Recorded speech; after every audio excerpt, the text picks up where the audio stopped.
रामकृष्ण हरी. श्री तुकाराम महाराज गाथा भाष्य अभंग 202. ऐसे ऐसियाने भेटती ते साधू, ज्यांच्या दर्शने तुटे भवबंधू. जे का सच्चिदानंदे नित्यानंदू, जे का मोक्ष सिद्धी तीर्थ वंद्युरे. भाव सर्व कारण मूळ बंधू, सदा समबुद्धी नास्तिक्य भेदू. भूतकृपा मोडी द्वेष कंदू, शत्रु मित्र पुत्र समकरी बंधुरे.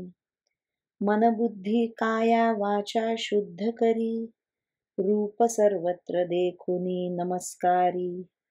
लघुत्व सर्व भावे अंगीकारी, सांडी मांडी मी तू पण ऐसी थोरी रे. अर्थ कामा चाड नाही चित्ता, माना मान मोह माया मिथ्या.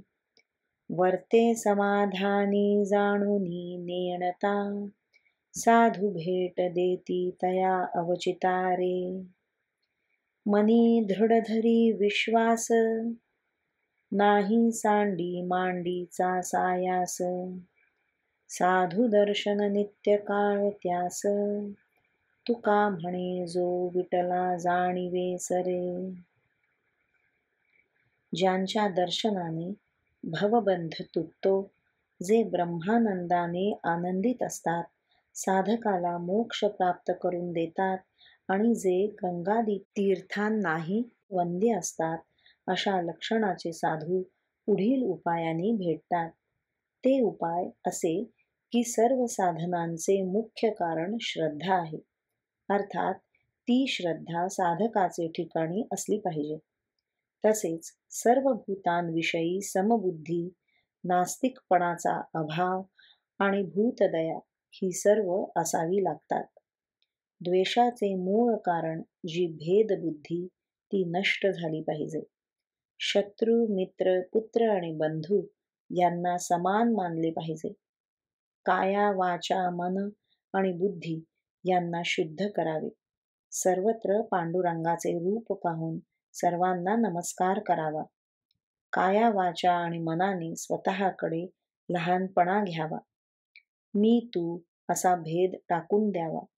सर्वत्र भगवत भाव ठेवावा आणि ज्यामुळे भेद निर्माण होतो असा अभिमान टाकून द्यावा. चित्तात अर्थकामाची इच्छा नसावी. मान अपमान मोह आणि प्रेम हे सर्व विकार मिथ्या आहेत असे जाणावे. प्रारब्धाने जी स्थिती प्राप्त झाली असेल त्या स्थितीत समाधानाने राहावे.